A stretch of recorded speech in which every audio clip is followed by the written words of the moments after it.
Good morning, students. In previous class, we have covered up till principle of indemnity.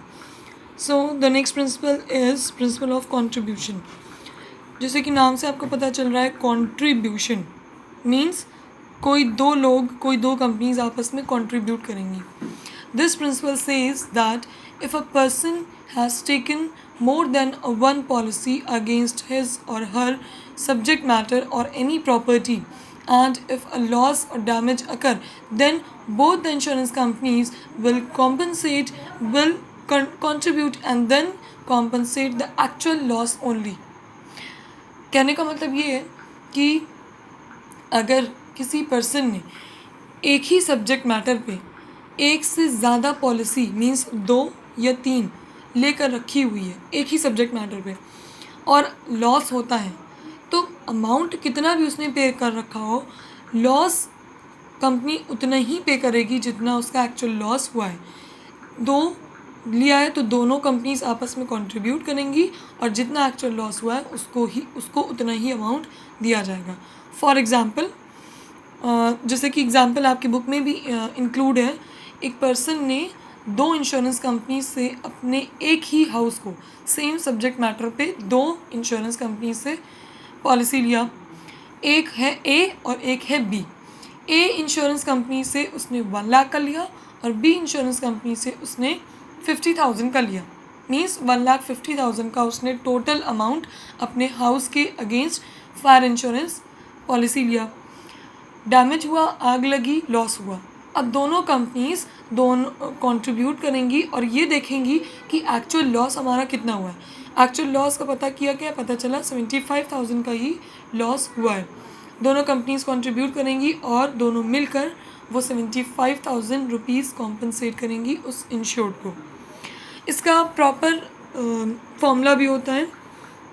The formula is sum assured with a particular insurer into actual loss upon total sum insured. अब अगर इस example की basis पे हम देखें तो ये फॉर्मूले में वैल्यूज़ क्या पुट होंगी. Sum assured with a particular insurer means एक इंश्योरर, फर्स्ट इंश्योरर कौन था, 1 लाख रुपीज़ का, तो 1 lakh rupees into actual loss. Actual loss हमें कितना का हुआ था, 75,000, तो 75,000 upon total sum insured means total amount.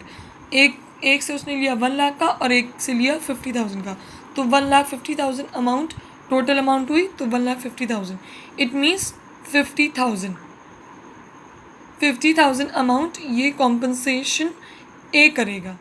B के लिए क्या है, बी क्या करेगा, बी के लिए जब हम करेंगे तो वहाँ हमने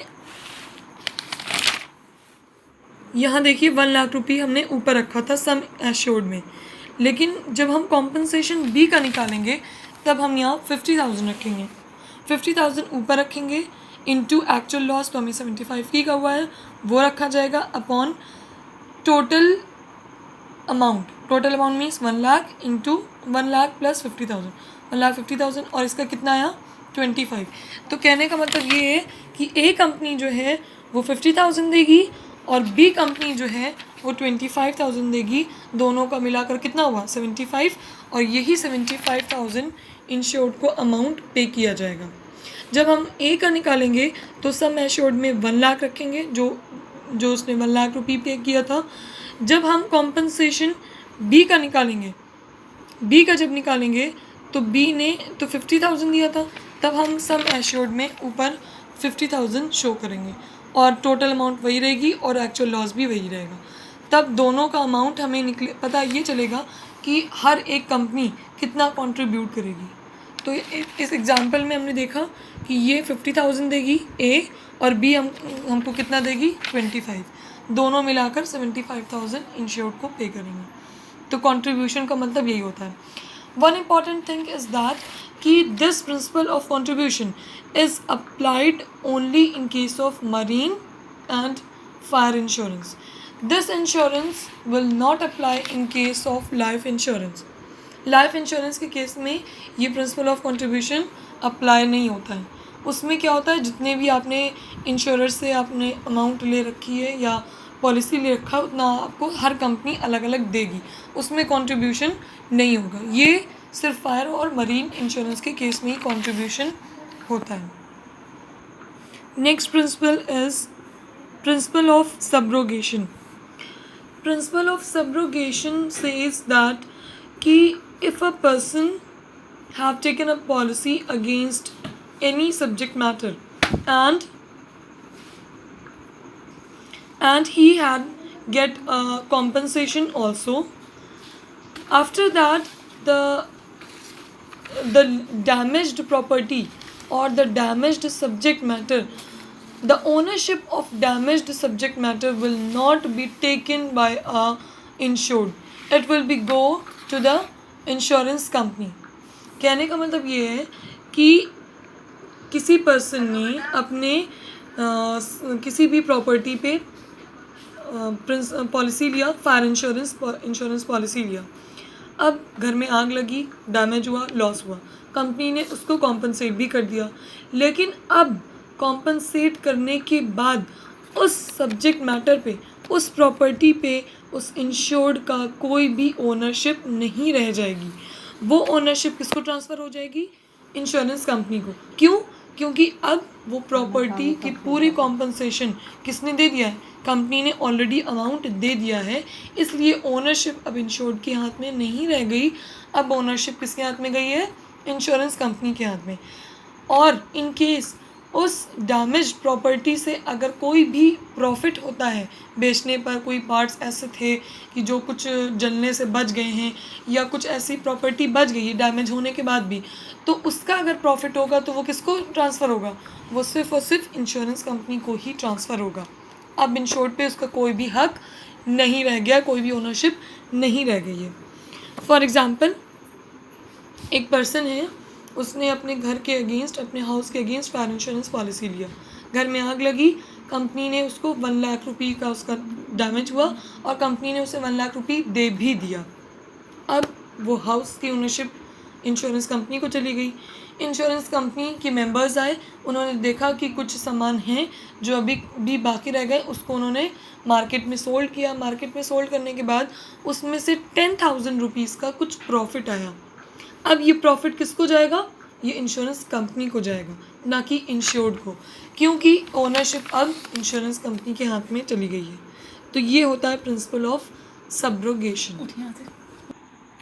next principle is principle of कॉजा Proxima. कॉजा Proxima means the cause, the reason which is insured under the insurance policy. Principle of कॉजा Proxima ये कहता है कि आपने इंश्योरेंस पॉलिसी ली और उसमें जो कॉज बताया, जिस रीज़न की वजह से लॉस हुआ, जिस रीज़न की वजह से डैमेज हुआ, अगर वो रीज़न इंश्योर्ड है, इंश्योरेंस पॉलिसी में लिखा हुआ है, और आपको तब लॉस हुआ, तभी आपको इंश्योरेंस कंपनी पे करेगी, अदरवाइज़ नहीं करेगी। कहने का मतलब ये है कि if a person have taken a insurance policy and the reason and the cause will be insured, then and there will be the insurance company will be compensate, otherwise not. For example, एक person ने fire insurance policy लिया और उसने cause लिखा, means reason लिखा कि the damage और the loss due to the short circuit से अगर घर में आग लगेगी तो इंश्योरेंस कंपनी हमको पे करेगी। ये कॉज है, ये रीज़न है। घर में आग लगी, इंश्योरेंस कंपनी आके उसको जज करेगी, उसको एनालाइज करेगी, देखेगी, पता ये चला अगर रीज़न में कि शॉर्ट सर्किट के अलावा कोई ऐसी चीज़, कोई ऐसी वजह से घर में आग लगी other than the short circuit reason नहीं है, कोई और रीज़न, तो कंपनी उसे कॉम्पनसेट नहीं करेगी। तो कॉजा प्रॉक्सिमा यही कहता है। अनदर रीज़न इज़ कि मरीन इंश्योरेंस जो कि आपकी बुक में भी दिया हुआ है कि मरीन इंश्योरेंस में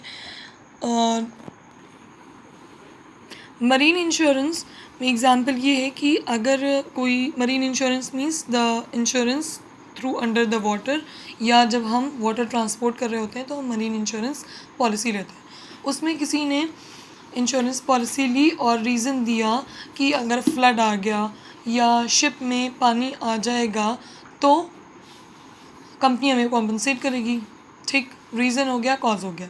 बट शिप में होल हुआ और किसी तरह पानी आ गया शिप में, और जो भी शिप में गुड्स या प्रोडक्ट्स जा रहे थे वो भी स्पॉइल हो गए। इंश्योरेंस कंपनी ने उसको एनालाइज़ किया, चेक किया, तो पता ये चला कि फ्लड की वजह से शिप में पानी नहीं आया, बल्कि शिप में ऑलरेडी रैट्स थे जिन्होंने शिप को होल कर दिया, जिसकी वजह से पानी आ गया या जो प्रोडक्ट या गुड्स जा रहे थे वो स्पॉइल हो गए। तब इंश्योरेंस कंपनी उनको कॉम्पनसेट नहीं करेगी। क्यों? क्योंकि जो रीज़न या जो कॉज इंश्योर्ड करवाया गया था उस रीज़न की वजह से लॉस नहीं हुआ है, किसी और वजह से हुआ है। तो ये कहता है principle of cause Proxima.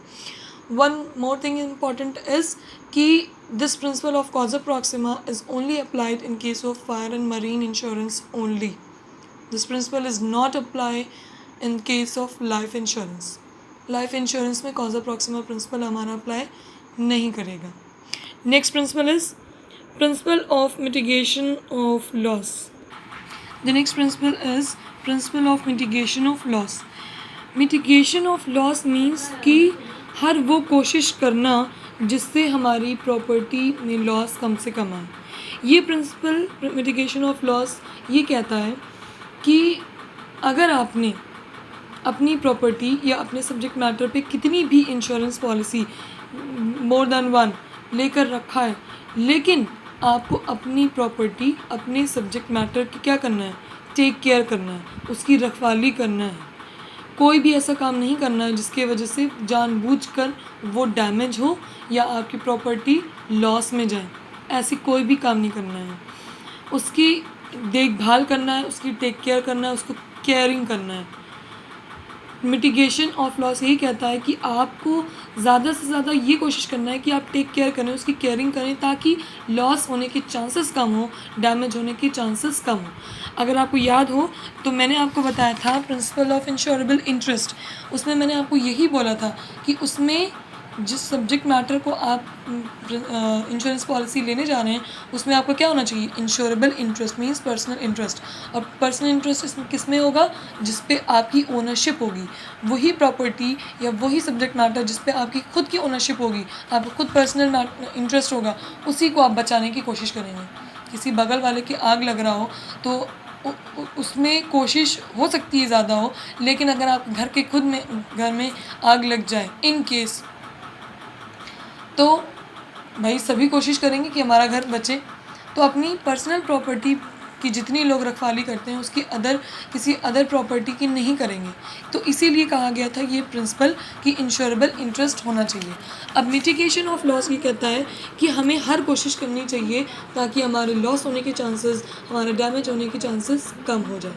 In case अगर कंपनी को ये पता चला कि आपने कोई भी टेक केयर अपनी प्रॉपर्टी की नहीं की, आपने कोई भी केयरिंग नहीं किया, आपने कोई भी सेफ्टी मेजर्स नहीं किए जिससे आपका लॉस कम से कम हो, तो कंपनी आपको कॉम्पनसेट नहीं करेगी अगर आपने ये प्रिंसिपल अप्लाई नहीं किया तो.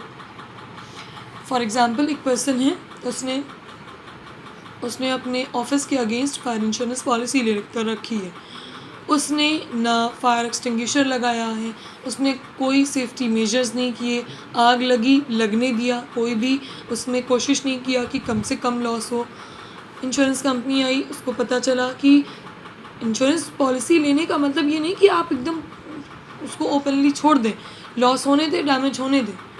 कंपनी आई, मेंबर्स ने चेक किया, एनालाइज़ किया, पता ये चला कि ना फायर एक्सटिंग्विशर थी, ना कोई सेफ्टी मेजर्स थे, और लॉस आराम से हो गया.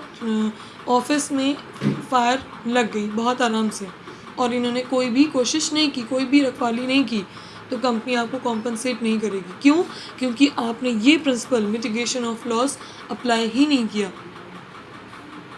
तो मिटिगेशन ऑफ लॉस यही कहता है कि कोशिश करिए कि कम से कम लॉस हो, भले ही आपने कितनी भी इंश्योरेंस पॉलिसी अपने सब्जेक्ट मैटर पे लेके रखी हो. और मिटिगेशन ऑफ लॉस तभी होगा जब आपके उस पर्सनल प्रॉपर्टी में आपका पर्सनल इंटरेस्ट होगा, जिसको हम इंश्योरेबल इंटरेस्ट कहते हैं. तो यहाँ पर आपके जितने भी प्रिंसिपल्स थे, मीन 7 प्रिंसिपल्स, ये आपके कंप्लीट हो गए हैं. Principle of utmost good faith, principle of insurable interest, principle of indemnity, principle of contribution, principle of subrogation, principle of causa proxima, and principle of mitigation of loss. These are the 7 principles of insurance. इसको बहुत कायदे से, बहुत अच्छे से पढ़िएगा। बार बार हम repeat कर रहे हैं कि this topic principle of insurance is very important. Okay.